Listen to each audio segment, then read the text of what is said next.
नमस्कार, मी प्रीती. आवाज इंडिया मराठीमध्ये आपल्या सर्वांचं स्वागत आहे. तर नजर टाकूया महत्त्वाच्या 10 घडामोडींवर. महाराष्ट्राचे आराध्य दैवत छत्रपती शिवाजी महाराज यांच्या 396व्या जयंतीनिमित्त राज्यभरात उत्साहाचं वातावरण दिसतंय. जन्मस्थळ किल्ले शिवनेरी येथे आकर्षक सजावट करण्यात आली असून हजारो शिवभक्तांनी गडावर उपस्थित राहून महाराजांना अभिवादन केलंय. शासकीय कार्यक्रमाला शिवनेरी गडावर आज आकर्षक सजावट करण्यात आली आहे. मुख्यमंत्री देवेंद्र फडणवीस, उपमुख्यमंत्री एकनाथ शिंदे आणि सुनेत्रा पवार गडावर दाखल झालेत. तसेच अकोट येथे श्री शिवाजी कला, वाणिज्य व विज्ञान महाविद्यालयाने 30,000 स्क्वेअर फुटांची भव्य रांगोळी साकारत अनोखा उपक्रम राबवलाय. अवघ्या 15 विद्यार्थ्यांनी 6 दिवसांच्या परिश्रमातून 40 क्विंटल रंगाचा वापर करून सिंहासनावर विराजमान असलेल्या शिवरायांची आकर्षक प्रतिमा उभी केली आहे. या उपक्रमाचं शहरभर कौतुक होत आहे. लातूर शहरात छत्रपती शिवाजी महाराज यांच्या जयंतीनिमित्त मध्यरात्री शिवजन्म उत्सव सोहळा उत्साहात पार पडला. शिवाजी महाराज चौक येथे रात्री 12 वाजता हा कार्यक्रम आयोजित करण्यात आला होता. सहभागींमध्ये महापालिका आयुक्त मानसी मीना, उपजिल्हाधिकारी अहिल्या गाठाळ, उपविभागीय अधिकारी रोहिणी नर्रे आणि इतर उपस्थित महिलांचा समावेश होता. या कार्यक्रमात त्यांनी बाळ शिवबांचा पाळणा झुलवला. संपूर्ण परिसरात जयघोष, तुताऱ्यांचा निनाद, फुलांची उधळण आणि फटाक्यांची आतिषबाजी करण्यात आली. सोहळ्यात मोठ्या संख्येने नागरिक उपस्थित होते. नरहरी झिरवळ यांच्या मंत्रालयातील कार्यालयातील कथित लाच प्रकरणाचा स्टिंग ऑपरेशनचा व्हिडिओ समोर आल्याने राज्याच्या राजकीय वर्तुळात खळबळ उडाली आहे. मंत्रालयातील या प्रकरणात एसीबीने छापा टाकून कारवाई केली होती. 12 फेब्रुवारी रोजी एसीबीने झिरवळ यांच्या कार्यालयावर सापळा रचून छापा टाकला.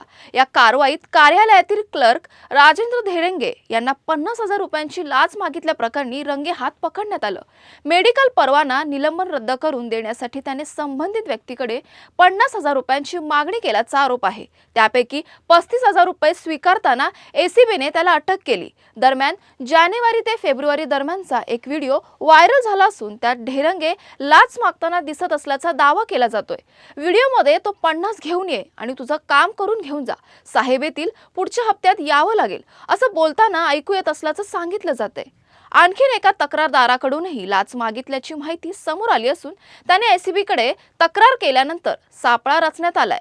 एसीबीने धेरंगे यांच्या विरोधात सरकारी काम करून देण्यासाठी लाच स्वीकारल्याचा गुन्हा नोंदवला असून त्याला अटक करण्यात आली आहे. सध्या तो एसीबीच्या कोठडीत आहे. या प्रकरणात आणखीन काही जणांकडूनही पैसे उकळल्याचा संशय व्यक्त केला जात आहे.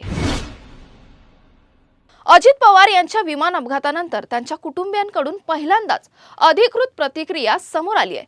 जय पवार यांनी इंस्टाग्राम स्टोरीद्वारे या दुर्घटनेबाबत पारदर्शक आणि सखोल चौकशीची मागणी केली आहे. अपघातग्रस्त विमानाचा ब्लॅक बॉक्स डॅमेज झाल्याच्या चर्चावर प्रतिक्रिया देताना जय पवार यांनी स्पष्ट केलं की विमान अपघातात ब्लॅक बॉक्स सहजपणे नष्ट होऊ शकत नाही. त्यामुळे या घटनेमागील संपूर्ण आणि निर्विवाद सत्य महाराष्ट्रातील जनतेसमोर यायला हवं असं त्यांनी म्हटलंय. तसंच संबंधित विमानसेवा कंपनी VSRला तात्काळ उड्डाणं चालविण्यास बंदी घालावी आणि विमानांच्या देखभालीत संभाव्य गंभीर गैरव्यवहाराबाबत निष्पक्ष चौकशी करावी अशी मागणीही त्यांनी केली आहे. दरम्यान या प्रकरणात रोहित पवार यांनी घेतलेल्या भूमिकेशी जय पवार यांची भूमिका साधर्म्य दर्शवणारी असल्याचं दिसत आहे.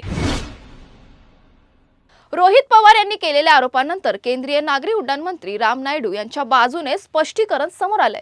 मंत्र्यांच्या निकटवर्तीय सूत्रांनी रोहित पवार यांनी केलेले सर्व आरोप ठामपणे फेटाळून लावलेत. सूत्रांच्या माहितीनुसार VSR कंपनीच्या विमान अपघातात अजित पवार यांचा मृत्यू झाल्याचा दावा चुकीचा असून या प्रकरणाशी मंत्र्यांचा कोणताही संबंध नाही. तसेच TDP किंवा राम मोहन नायडू यांचा VSR या विमान कंपनीशी कोणताही संबंध नसल्याचं स्पष्ट करण्यात आलंय. या सर्व आरोपांना राजकीय हेतू असल्याचा आरोपही मंत्र्यांच्या बाजूने करण्यात आलाय. दरम्यान या प्रकरणामुळे राजकीय वर्तुळात चर्चा रंगली असून आरोप प्रत्यारोपांना उधाण आलंय. राज्यसभाच्या एप्रिल 2026 मध्ये रिक्त होणाऱ्या जागांसाठी निवडणूक आयोगाने कार्यक्रम जाहीर करताच महाराष्ट्रातील राजकीय वातावरण तापलंय. 7 जागांसाठी होणारी ही निवडणूक सत्ताधारी भारतीय जनता पक्षासाठी महत्त्वाची मानली जात असून पक्षात इच्छुकांसाठी संख्या वाढली आहे. विधानसभेचे प्रभावी संख्याबळ 284 असून एका उमेदवाराला विजयासाठी 37 मतांचा कोटा आवश्यक आहे. महायुतीकडे 235 आमदारांचं बळ असल्याने 6 जागांवर त्यांचा विजय जवळपास निश्चित मानला जातोय. मिळालेल्या माहितीनुसार यात भाजपला 4 जागा, शिवसेनेला 1 जागा आणि राष्ट्रवादी काँग्रेस अजित पवार गटाला 1 जागा मिळणार असल्याचं समजतंय। दरम्यान महाविकास आघाडीकडे एकूण 46 मतांचं बळ असून त्यांना 1 जागा निश्चित मिळण्याची शक्यता आहे। मात्र ती जागा कोणत्या पक्षाला मिळणार याबाबत आघाडीत चर्चा सुरू आहे। या पार्श्वभूमीवर राज्यसभेची निवडणूक केवळ संख्याबळाची नाही तर पक्षांतर्गत राजकीय समीकरणांची ही कसोटी ठरणार आहे। भिगवण येथे 17 फेब्रुवारी रोजी घडलेल्या अपहरण प्रकरणातील तरुणीचा अद्यापही शोध लागलेला नाहीये। या घटनेनंतर परिसरात तणावाचं वातावरण निर्माण झालं असून विविध हिंदुत्ववादी संघटनांनी आंदोलनाची भूमिका घेतली आहे। तसेच जन आक्रोश मोर्चाचे आयोजन करून आरोपींना तातडीने अटक करण्याची मागणी करण्यात आली आहे। दरम्यान संबंधित तरुणीचा एक व्हिडिओ समोर आला असून त्यामध्ये ती स्वतःहून घरातून निघून गेल्याचं सांगताना दिसते। मात्र या व्हिडिओबाबत राजकीय वर्तुळात मतभेद निर्माण झालेत। आमदार गोपीचंद पडळकर यांनी या व्हिडिओवर संशय व्यक्त करून तरुणीवर दबाव टाकून तो बनवण्यात आल्याचा आरोप केला आहे। तर आमदार संग्राम जगताप यांनी पोलिसांनी तातडीने तरुणीचा शोध घ्यावा, अन्यथा पुन्हा आंदोलन छेडले जाईल असा इशारा दिलाय। या घटनेला 40 तासांहून अधिक काळ लोटला असून पोलिसांची 6 पथकं तरुणीचा शोध घेत आहेत। तरीही अद्याप तिचा ठाव ठिकाणा लागलेला नाहीये। त्यामुळे स्थानिक नागरिकांमध्ये संतापाची भावना वाढत असून तरुणीचा शोध लावणं हे पोलिसांसमोरील मोठं आव्हान ठरत आहे। नवी दिल्ली येथे सुरू असलेल्या AI इम्पॅक्ट समिट दरम्यान एक वादग्रस्त प्रकार समोर आलाय। गालगोटिया विद्यापीठाला AI समिट एक्सपो तात्काळ रिकामा करण्यास सांगितलं आहे। हा निर्णय रोबोटिक कुत्र्याच्या प्रदर्शनावरून निर्माण झालेल्या वादानंतर घेण्यात आलाय।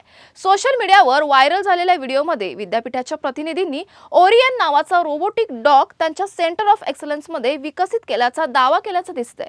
या सादरीकरणात प्राध्यापिका नेहा सिंग रोबोटचे प्रदर्शन करताना दिसल्या। मात्र तंत्रज्ञान तज्ज्ञांनी तपास केल्यानंतर हा रोबोट प्रत्यक्षात चीनमधील युनिट्री कंपनीचा GO2 मॉडेल असून तो बाजारात 2 ते 3 लाख रुपयांना सहज उपलब्ध आहे। वाद वाढल्यानंतर विद्यापीठाकडून स्पष्टीकरण देण्यात आलं। प्राध्यापिका ऐश्वर्या श्रीवास्तव यांनी सांगितलं की विद्यापीठाने हे कधीही हा रोबोट स्वतः विकसित केल्याचा दावा केला नाही। तो विद्यार्थ्यांना AI ॲप्लिकेशन्स आणि रोबोटिक प्रोग्रामिंग शिकवण्यासाठी वापरला जात असल्याचं त्यांनी स्पष्ट केलं। संस्थेने अधिकृत निवेदनात अपचाराबद्दल चिंता व्यक्त करत हा गैरसमज असल्याचं म्हटलं आहे। दरम्यान या प्रकरणावरून राजकीय प्रतिक्रिया उमटल्या आहेत। या प्रकरणावरून आता राजकारणही तापलं आहे। काँग्रेसने मोदी सरकारवर टीका केली आहे। ही समिट केवळ एक PR तमाशा बनली आहे। भारताच्या टॅलेंटचा वापर करण्याऐवजी चीनच्या उत्पादनाचं प्रदर्शन केलं जात आहे असं राहुल गांधींनी म्हटलं आहे। अहमदाबादमधील नरेंद्र मोदी स्टेडियम येथे झालेल्या सामन्यात भारताने नेदरलँडवर 17 धावांनी विजय मिळवत साखळी फेरीतील सलग 4था विजय मिळवलाय। कर्णधार सूर्यकुमार यादवने नाणेफेक जिंकून प्रथम फलंदाजीचा निर्णय घेत 194 धावांचं आव्हान उभं केलं होतं। या डावात शिवम दुबे याने 31 चेंडूत 66 धावांची तुफानी खेळी करत संघाला भक्कम आधार दिला। त्याला हार्दिक पांड्याची साथ लाभली। लक्ष्याचा पाठलाग करताना नेदरलँड्सने शेवटपर्यंत संघर्ष केला। मात्र 20 षटकात 7 बाद 176 धावांवर त्यांची धावसंख्या थांबली। भारताकडून वरुण चक्रवर्तीने 3 बळी घेतले तर शिवम दुबेने 2 बळी घेत अष्टपैलू कामगिरी बजावली। जसप्रीत बुमराह आणि हार्दिक पांड्या यांनी प्रत्येकी 1 बळी घेतला। या विजयासह भारताने 1 गटात अव्वल स्थान निश्चित केलं असून उपांत्य फेरीकडे दमदार वाटचाल सुरू ठेवली आहे। शिवम दुबे याला त्याच्या अष्टपैलू कामगिरीसाठी सामनावीर पुरस्काराने गौरवण्यात आलं आहे। तुर्तास वेळ झाली आहे इथेच थांबण्याची। नवीन बातम्या बघण्यासाठी पाहत राहा आवाज इंडिया मराठी, शोध सत्याचा।